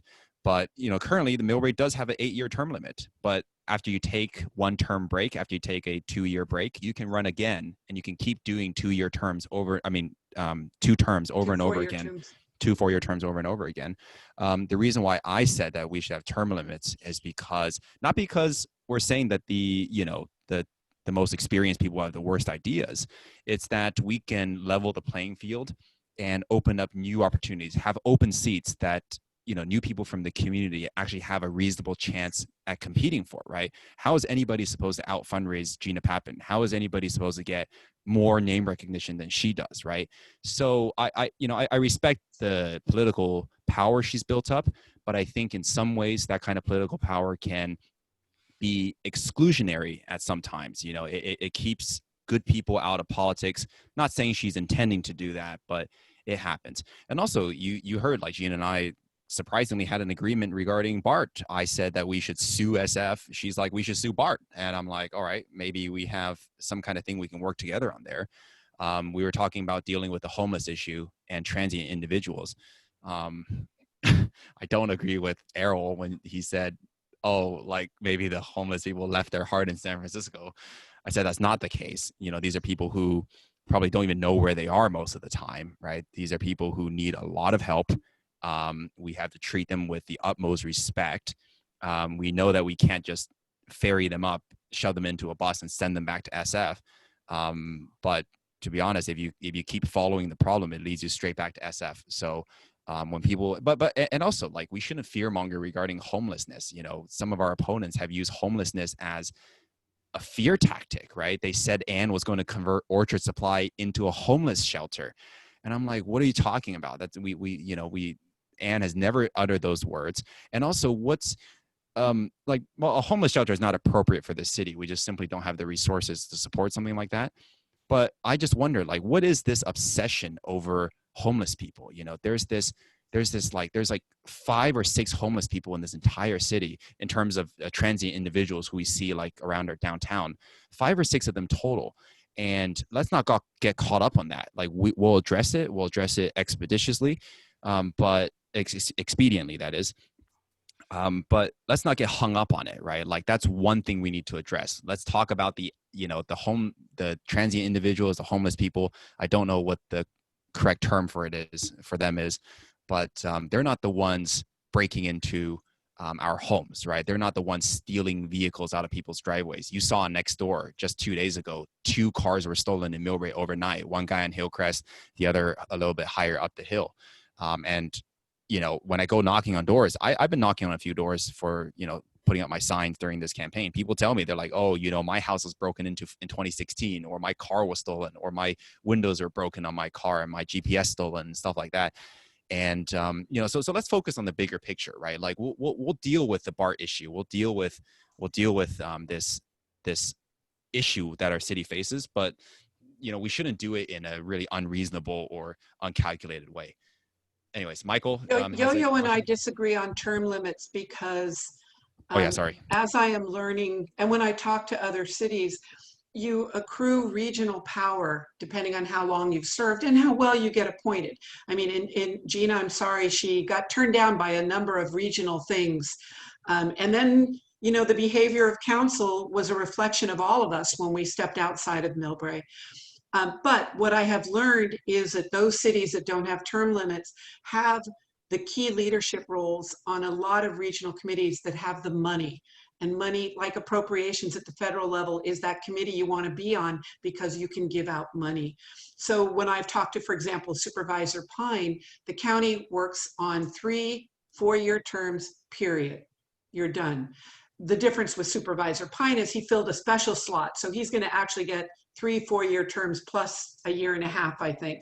Don't quote me on that. You know, so I would like, and Yo-Yo and I have talked about our next town hall, talking about what changes need to be made in government to make us better. Should we have campaign spending limits? Should we have campaign donation limits? Should we have better, well, the 460s themselves tell you. For example, Anders has received $5,000 from Calvano, who is a third developer who's trying to get the city to sell him our land down by the BART station or swap land. I can't go into more detail because that's a project that will come before me. Was that Anders or Gina? No, it's something, somebody called me today to say he accepted 5,000. Maybe it's a 497 that's come in. I think Gina was the one, but you know, Anders took $5,000 from the real estate lobbyists at the state level. That's the stuff I'm talking about, right? Like, you know, when Anders was asked about transparency, he's like, oh, let's translate more meetings and materials into Chinese. And I'm like, no, that's not quite it, right? Like, I think by transparency has more than one definition, right? But for me, I think transparency is accountability, right? Transparency is knowing that you have the right motivations, that you're not using Millbrae just to build up political capital to run for higher office, or you're not using Millbrae for your personal enrichment, right? And, you know, people could say, well, look, Yo-Yo, you own a downtown business. Aren't you just trying to do all this downtown stuff so you can make more money? And I'm like, yeah, you know, in a way, sure, right? But you know, I'm also part of this bigger district, right? I'm not taking special interest from the downtown business owners. I'm fighting for all merchants. I have a cohesive plan. It's different, right? So, you know, when people wonder like why our city sometimes doesn't feel like it's working for the right reasons, follow the money. But that's what we've talked about, maybe doing that with our next one. Or no, maybe that's our next one. That's our next one. Maybe we need to circle back actually with, which is the number, what I hear as the top concerns for Millbrae are number one, water rates, which really I think means water and sewer rates. It's the state of our roads, especially if you live on a road that you thought like Lori Lane was going to be on our repair list. Well, Lori Lane's been taken off the repair list. And I'm telling you, that same hole that I saw 5 years ago is still there. And I am sorry to everybody on Lori Lane. But so there are maintenance of that. I would wish everybody knew that one of those lightning strikes hit the top of Truesdale. And thank you to Central County firefighters, our firefighters. They got it put out so fast. We did not become one of the hundreds of fires that wiped out structures and in some cases killed people. So, but I want us to come together and work on disaster preparedness. This is serious now. I just had emergency services meeting on Thursday, and we still have just a little over 10% of our population on SMC alert. There's some wiggle room in that data. Babies are not on SMC alert. So, you know, you kind of have to look with that data, but we're nowhere near 50%. And I'm afraid of fires. I want us to do everything we can, each and every one of us, to protect each of us in fires, know our evacuation plan. Our CAL FIRE deputy chief gave an amazing report on what those guys and gals have been doing in the last 2 months, and it's phenomenal. But what we still have to do, because they no sooner finished, you know, the CZU fire, but he's up in Sonoma fighting yet another fire. We have got to get our hands under control on this. And by luck and by the fact that our fire department was so fast, they put that fire out and they saved us. So there's some really important things we need to be dealing with. And we talked a little bit about fire, we talked a little bit about water, but you guys know how to reach us. You are our regulars. We also have to figure out how to reach to the people who aren't on Nextdoor and the people who aren't here. People, and I'm going to jump in real quick. Like people are watching these, and you know, on YouTube, our water town hall has reached nearly 400 views. So people, yeah, so people are watching it. 400 views, that's a lot. That's like, you know, so anyways, people are hearing about this. You know, even people who say that they've never been to our town halls, they're like, I hear about them, I watch them. So sure, it's getting out there. We got a question from. But tell us what is important to you, because you are basically our very large focus group for Millbrae. We got two hands up. One from Michael. Michael, are you there? Yes, I am. Can you hear me? Yes, go ahead, please. Great. So I have one comment, and then I have two questions, one for each of you. So my comment is around reinforcing the point you previously made about the Mills Thunderbolt FAQ for the candidates. And I would just encourage everyone to check that out. I Googled it and pulled it up during this call, and I think it's a great resource. The question around the million, like what would you do for if you got $1 million for the city? Your two answers, Yo-Yo and Ann, really shined and differentiates your candidacy. You're flattering me. I haven't read the other candidates yet. I like to live in my own bubble. It's the one around the question of what would you do with $1 million with this.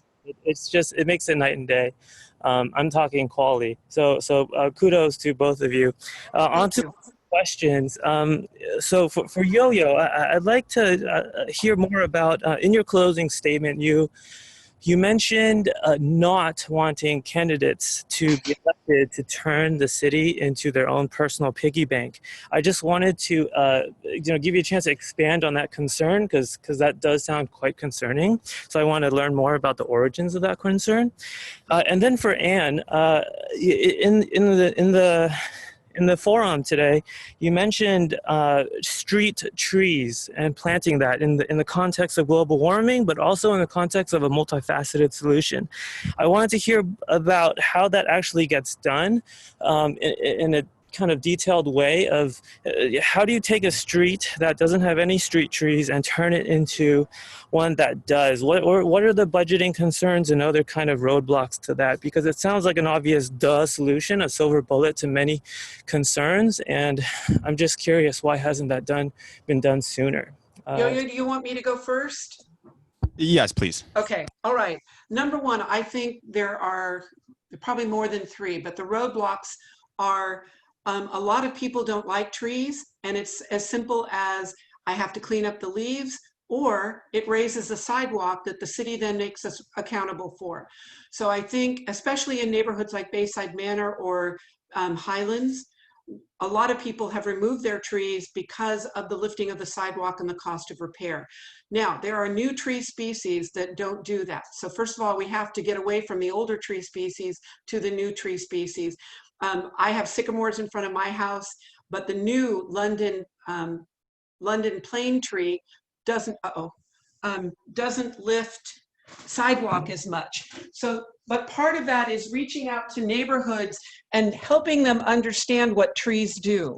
And you alluded to that, Mr. Gao, that trees do, and I'm going to give a shout out to Sherry Terezi. I think Joe's only on the call, but Sherry and Carol Krasilnikoff did a really lovely PowerPoint that identified all of the benefits of trees. Here's the list. First of all, they're pretty. They absorb carbon. They create shade. And if it's the right tree, they create shade in the hot months, and they allow light in during the winter months, so you don't have to heat your house as much. So you don't have to cool your house or heat your house. They can take asphalt, which becomes a heat island. So part of the heat that Yo-Yo attributed to earlier in his house is because we are living in a huge heat island. We're really short of trees in Millbrae. Compare us to Burlingame, compare us to Mountain View, and of course, the leader of the pack, Palo Alto. So we have places to look at, but trees will help reduce that heat island effect. They will slow traffic down, believe it or not. So that helps us with making safer streets.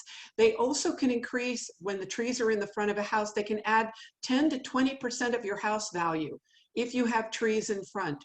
So going back to the beginning roadblock is people think trees do bad things. We have to teach people that trees do good things. In terms of budgeting, even in the current budget, even now, we are going to have to set aside money that will help prevent future disasters. Everything we do now to absorb carbon is preventing a hotter planet in the future. More directly, is most of us, I actually don't have the count of how many homes here in Millbrae have air conditioning units, but I have to look at one for my house in Mountain View. It's about $10,000 for me to add air conditioning to that house. And I have to, because it's no more 3 hot days a year, it's 10 to 20 hot days a year. And I want my tenants to be safe at home. So that's $10,000 each of us would have to spend, or we spend it into trees and get all those additional benefits. But the city has enough money to start planting trees. The question then becomes, do we do it one neighborhood at a time? Or do we find a block in each neighborhood where the residents are saying, I understand, I get it, we'll work with you. Public Works comes in and digs the hole, and we as a community plant them, because I'll tell you, I've got the Boy Scouts, I meet with them every couple times a year to talk about citizenship, and I adore them, all their ages, from Webelos on up. And they get climate change, and they want to plant trees. So we bring community together. To do this together, we spread our staff costs a little bit more by using volunteer labor, and then we've got to solve the water issue. And the issue might be that the city gives every house with trees in front of it their first unit of water for free. The city's going to have to put some money into this, but it'll save us money in the long run. We can, first, like regarding the trees, we can have a comprehensive downtown beautification plan, right? Which involves everything from new furniture to new paint schemes to wider sidewalks to no smoking. And it can also include vegetation, right? And other cities have really made their downtown with a ton of trees. They put in planters, And the answer to who funds that, it would be a BID, right? BID is where business owners, they come together, they pay for the improvements in their district with the help of the city government, as well as private donors. And it's just a collaborating fund, right? See, and that works for downtown. The other idea, Mr. Gao, because I serve on SFO Noise Roundtable, and I've read the last couple of environmental impact reports that they've done, as well as what Caltrain did with electrification. Because Millbrae had no tree ordinance, we only had a 1-to-1 replacement. Caltrain claims they took down 4 trees. They'll only plant 4 little trees. Trees help absorb sound. What I had hoped when business was good, that San Francisco Airport would be contributing money and the cost of water and the cost of maintenance for trees to mitigate the amount of noise that comes from airplanes taking off. That's low frequency noise that hits Millbrae, and to a lesser degree, but still there, Burlingame and Hillsborough. So we've been talking about on our ground-based noise, how to mitigate noise. Mechanical things like sound walls simply bounce noise. Vegetation absorbs noise. Now this coming Wednesday, I'll be voting to approve a contract to study some of that in more detail. But I have hope that these transportation agencies who have never mitigated a single action they have taken in Millbrae will be part of our forestry program. And it's up to us, and I will be asking all of you to put pressure on them. I'll keep the response to the piggy bank. And I don't know how long your response was to the Thunderbolt, but those students, I forced them to read, I think, 14 pages of answers. They actually cut my answers. But anyways, because I spent a lot of time answering that one too. They were incredible questions. I'm very impressed with the Thunderbolt. Yeah, I mean, they're student journalists. They're on top of their stuff. Anyways, Michael, to your question regarding my closing statement, and thank you for mentioning it. I said, we don't want candidates who are going to come in, exploit the city, and use it as a piggy bank, personal piggy bank. Money is the root of evil in a lot of the evil we see in American politics. And that applies to both sides. Both sides are driven by by money, and they need money because elections are so expensive. And that just keeps the whole cycle going and going. And like Ann said, our next town hall will be dedicated to transparency in government and governmental reform. But like I mentioned earlier, when we have a candidate who accepts $5,000 from the real estate lobbyists, Annie Oliva running this, you remember in March, she tried to run for state senate as a housing advocate. She raised $460,000 from the public, and the real estate lobbyists donated $540,000 to her campaign. $540,000 to her campaign. So that's what I mean by piggy banks, right? Like trading money for favors. And it's done in such a subtle way these days. And this shouldn't be legal, but it is. Like I mentioned earlier, Anders receiving, you know what? I actually have a card for this. Now that I remember, here we go. Anders's favors. I literally have a Anders's favors. I have it right here. He takes a donation from Alice Kwong, a member Better Millbrae, who donated $13,000 to Annie Oliva's state senate campaign, who made a massive donation to Anders. Because she wants to get, in my opinion, she wants to get her senior home built at the corner of Broadway and Chadbourne. And she's been having a lot of trouble with it. And this is on public record. She's been having trouble getting it approved because residents don't like it. So can we count on someone like him to actually make the right choice? I said already, the $1,000 from Tai Wu, can he make the right decisions for residents? So money leads to corruption too. You think back to Lee Lin-Yee, State Senator Lee Lin-Yee, smiley guy, talk the talk, sounded like a broken record sometimes. He was endorsed by everybody. He came here and did a campaign event for Wayne Lee and Gina Pappin, right? Like he was very much a part of the community, but he was found to be trading favors, political favors, for donations. He took a political donation from an undercover FBI agent in exchange for introducing someone to an arms dealer. He gave a proclamation, like a recognition document from the state senate, in exchange to a very shady group, in exchange for a political donation from an FBI agent. So it just tells you what extent politicians are willing to go to make money out of the community and to fund their future like political efforts. I've called for a campaign finance limit. This is something other cities have done, including Fremont and Milpitas. I think their limit is $250 or even $100 if I'm not mistaken. But yeah, anyways, I'm just really disgusted. I have stronger words to describe this, but I just think it's very appalling. I think it's shocking. Just to give you an idea, like Anders has raised 64,000. Yo-Yo, Yeah, I'm just going to give you a time check. We're at Yeah, 7:59. I'm gonna shut up in a all of second. you staying with us for 2 more hours after an hour and a half is absolutely fabulous.